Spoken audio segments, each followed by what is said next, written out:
The fourth fight of the year for Jaime Munguia, who is ranked in the top 10 in all 4 major sanctioning bodies and looking to have a big 2025. Looking to cap off the year with a win against Bruno Surace tonight, who is undefeated, 25-0 with 4 knockouts, making his debut outside of his native France. Munguia looking significantly, though, bigger in the ring tonight, Chris. Yeah, bigger upper body, bigger shoulders. Looks more filled in at 168 than his French opponent. I do expect fireworks in this fight, though, because Surace he's a very aggressive guy. He throws in combination as well, and it's pretty accurate. Doesn't carry the same power that you see in the left hand of Munguia, but still an aggressive, tenacious guy. Erik Morales back in the corner of Jaime Munguia for the 2nd consecutive fight since the loss to Saul Canelo Alvarez, in which he was trained by Freddie Roach. He says he's as well as training in Tijuana, and he said he's just the strategist that is Erik Morales, the way that they both break down fights and put together a game plan, the way he talks to him in the corner. He said they just mesh, they just gel so very well, and he was looking forward to, you know, getting back to his winning ways with him back in his corner. With no disrespect at all to Freddie Roach, he said they worked on some really great technical things, but he's happy to have been reunited with Erik Morales. In the fighter meetings leading up to the Brazilian fight, where he spoke at length about Freddie Roach and their relationship, as well as Erik Morales and his style of training, a lot of strategy, a lot of fitness, and just being able to speak to him as a Mexican, as a former Mexican warrior and champion, meant a lot to Jaime Munguia. And I think Munguia, especially when he's working with Erik Morales, you see him come out starting slower, analyzing, collecting data, trying to find his range before he really opens up. He's gonna pop in that jab out there. There's that big looping shot, the overhand right from Surace. That's his punch. It's the overhand right. He goes back to the stick, and there's Munguia with his jab. Okay, they exchange jabs there. Jaime's was heavier. There's Jaime cutting off the ring there, finally going down the body with that left hand, and Surace looks to answer with the counter. There you see the size and the physicality. A body shot attempt at the end of the first round. And we are actually taking the feed. There we go. Thank you for, we had a brief hold up on the feed there coming from Tijuana as we start round 2. I'm sorry, go ahead, Chris. Yeah, there was a nice body shot attempt at the end of round 1. Surace came out in this round. He landed a good jab and threw a right hand right down the middle and split the guard. You know, Surace is showing some fast hands here in this first round and a half. Not being super busy, but showing that he is capable thus far. And how about Surace switching briefly to a southpaw stance, now back to orthodox. You see him kind of posturing when he moves to the right. Oh. As he looks to throw that overhand right on Munguia. That landed mostly in the glove. Oh, and a big left hand from Munguia has Surace on the canvas here in round 2. Huge left hand shot, slipped on the inside. And for the first time as a professional, Surace has hit the canvas. A ton of time here left to work for Munguia. Munguia taking his time, closing the distance, using that head movement, that tick-tock, side to side, trying to set that left hook up again. Oh, down to the body with 2 left hands for Munguia. Surace still looks out of sorts here. Legs aren't quite underneath him. Right back down to the body. He is firing back, though, off the ropes. Munguia, you got to understand, he's looking for that liver. He wants to set that shot up. That's his favorite punch. It was the left hook to the head that put Surace down. Under a minute left here in round 2. Surace down from a left hand. Fighting his way back now. Seems to have at least got his legs up under him now. A minute left to go. Some good recovery, especially for a fighter who hasn't seen the canvas. I've been knocked down as a professional in his 27 professional fights. Certainly seems to be moving around much better. Was letting those hands fly. 30 seconds here. Nice right hand connects for Munguia. Backed against the ropes is Surace. He goes back down to the body with the left hand. That was a nice right hand right down the middle, right on the point of the chin. Split the guard. I mean, that is a dangerous spot to be. Connects with the left hand up top once again. Ooh, nice. Just gets him to bite off a feint. Yep. Yeah, that was a hard feint. So a knockdown scored for Jaime Munguia in round 2.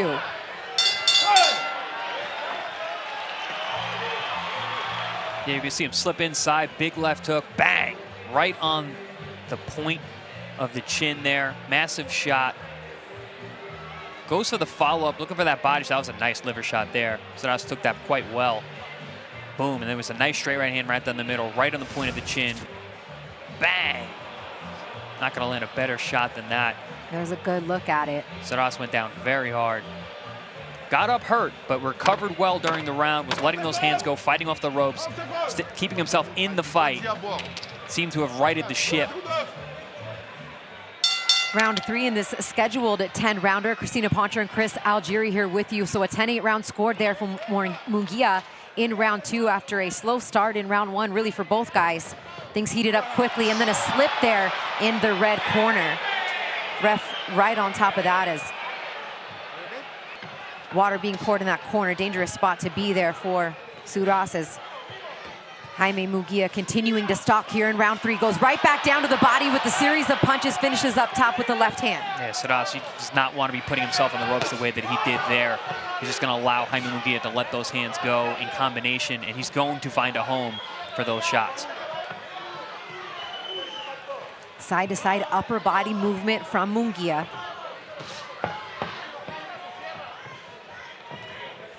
Staying busy with the feints, busy with the jab. Punch for punch at this point, which is not a good idea. He's not as big of a puncher as Jaime Munguia is. He should get on that jab, use those quick hands, look to score. Munguia looking to shoot the jab down low to the gut there.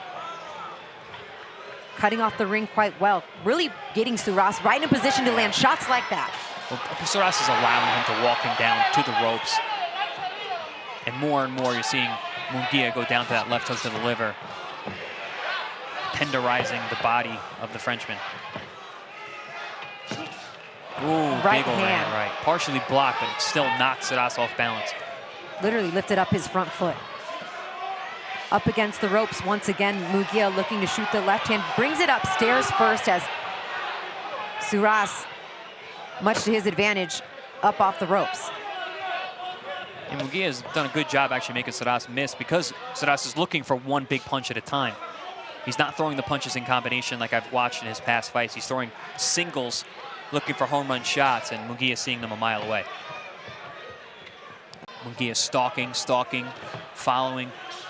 Could be cutting off the ring better, but still putting a lot of pressure on Surace. Maybe he's getting stuck in the mud. He's not moving those feet anymore. He's waiting on the one big shot, and it's allowing Jaime to come in with combinations. There's a good little counter though with the left hand there from Surace. Listen, he's got fast hands, and he's willing to fire them. Good shot there. Right hand, left hook combination.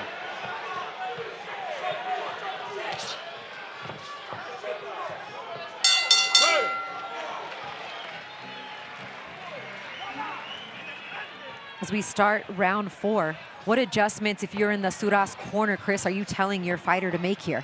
Use the jab, be more consistent with that. Pop that jab, at this position right here. Don't just back up and put yourself on the ropes. Also, throw in combination. Stop loading up on single shots. You're not the power puncher here. Without a doubt, the best opposition that he's ever faced. And, you know, he does have a 25-0 record, but not necessarily against guys that have had winning records as he tries to land a chopping right hand there on Munguia. Seems like both guys having a lot of trouble with the moisture on the mat. Well, and they're fighting outside, let's not forget, True, right? I mean, it's probably 50 degrees out there. There's got to be some precipitation, and a left hand lands there for Munguia around the guard of Surace. Being told it's 53 degrees out there right now.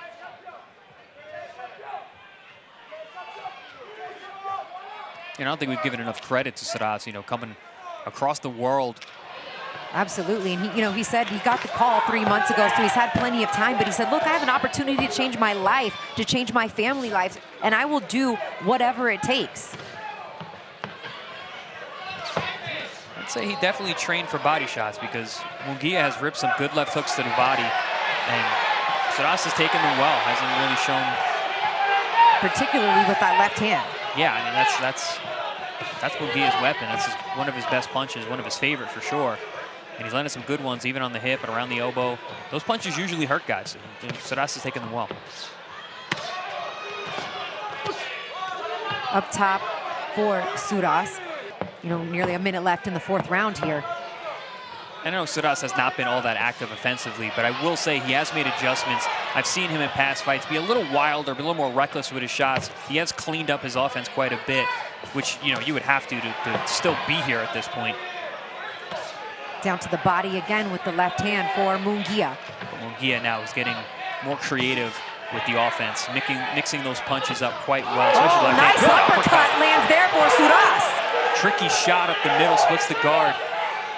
Jaime looked, couldn't tell if he was off balance, if that actually wobbled him, but he's coming right back.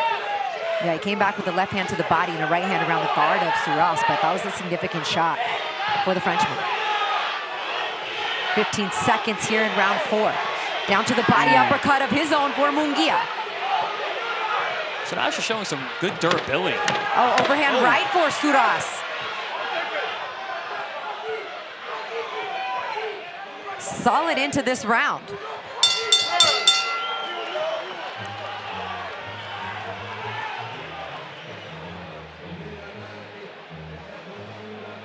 You see, again, Surace fighting off the ropes, coming back with some combinations, but getting stuck on the ropes too much and allowing Jaime to land some vicious shots. There was that tricky little uppercut.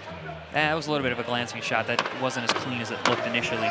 But shots like that are going to continue to boost the confidence of Bruno If it did nothing Surace. else, it gave Surace the reason to raise his hands at the end of the round as he walked back to his corner. As we begin round 5.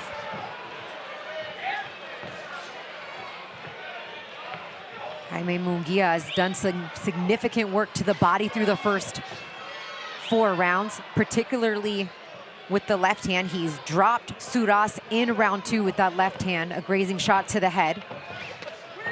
Nice counter there from Surace on the outside, a little pull counter with the right hand. Really important for Jaime Munguia. He told us to have one more fight before the end of the year. This, in fact, his 4th fight of 2024. Wanted to bring it back to his backyard in Tijuana, a place that he hasn't fought since February of 2022. Down to the body with the left hand. He goes wanting to put on a good show for his fans. Loading up along the ropes there, but Surace showing that he's a durable, physically strong guy. He puts that high guard up, doesn't leave a lot of openings, is willing to take those shots on the arms and the elbows. Side-to-side upper body movement, moving his way in. Surace smartly backs off against the ropes after his back touch is there and moving forward with the jab and then swinging wildly, missing with the hook is Munguia. Yes, Surace he's keeping it. Chopping right hand for Surace. He's keeping it very simple, keeping the guard up, looking to fight a counter fight. You know, waiting for Munguia to overthrow these shots, be off balance, and then counter.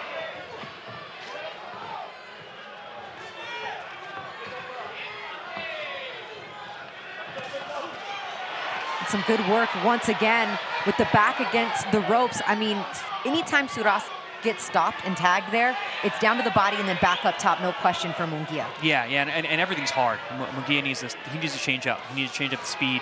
He's throwing everything in the same tempo, and it's allowing Surace to get the timing and rhythm. And for Munguia, how can he kind of and let the hands go a little more, throw in combination. Double jab, right hand, left.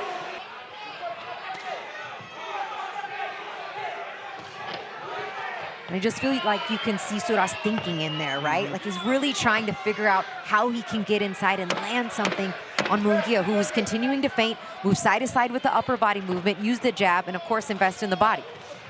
I think first and foremost, he's thinking about how not to take any more punishment. But that's kind of the goal, obviously, yeah, right? Not to take punishment and also look for openings. Because again, he's fighting a complete counter fight, counter tactics. So he's fighting mostly off the ropes here. You see Munguia going to work, but again, everything is hard. Just hard shots with both hands, not being deceptive, not setting punches up anymore.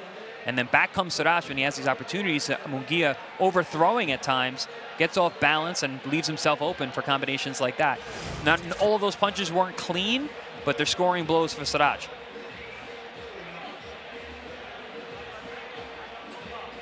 There you see those opportunities where he's trying to catch Munguia when he's off balance, overthrowing. And there was that solid 4-punch combination for Surace, too. A highlight moment for him in that last round. He's had the two, now second after Canelo, is that he's kind of tightened some stuff up a little bit in terms of how he's throwing his shots as well. You can't do that as you go up in class, as well as you're going up in weight. These guys hit much harder. So, you know, at 154, he's able to throw those long combinations. Here at 168, he's a lot more judicious and careful with the combinations so he doesn't get countered by the bigger punchers. Yeah, of course, the former WBO junior middleweight champion, 5 successful defenses there. Good chopping right hand there from Surace.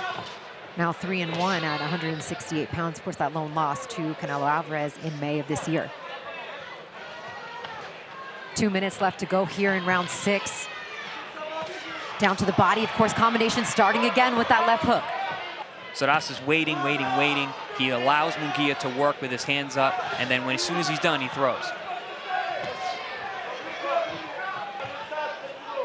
Munguia using a lot of those feints too with the foot. Jab, overhand right misses.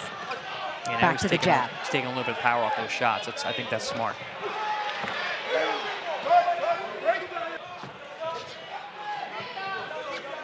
How about doubling up on that jab?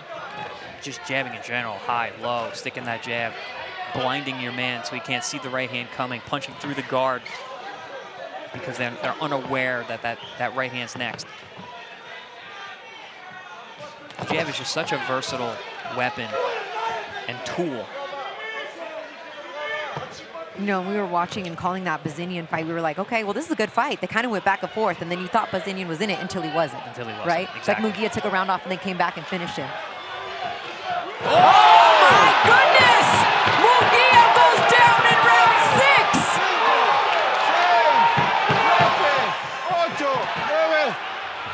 He's done. Oh, my goodness!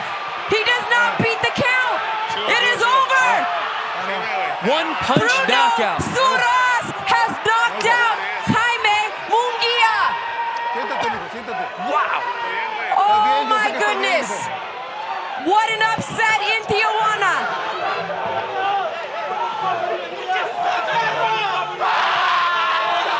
What jubilation from Team Surace, who has come over from France in his first fight outside of France and has got the knockout victory against Jaime Munguia. Can you believe this? No. This guy, listen, I said we got to tip our hat to this young man who's coming out here, coming across the world to fight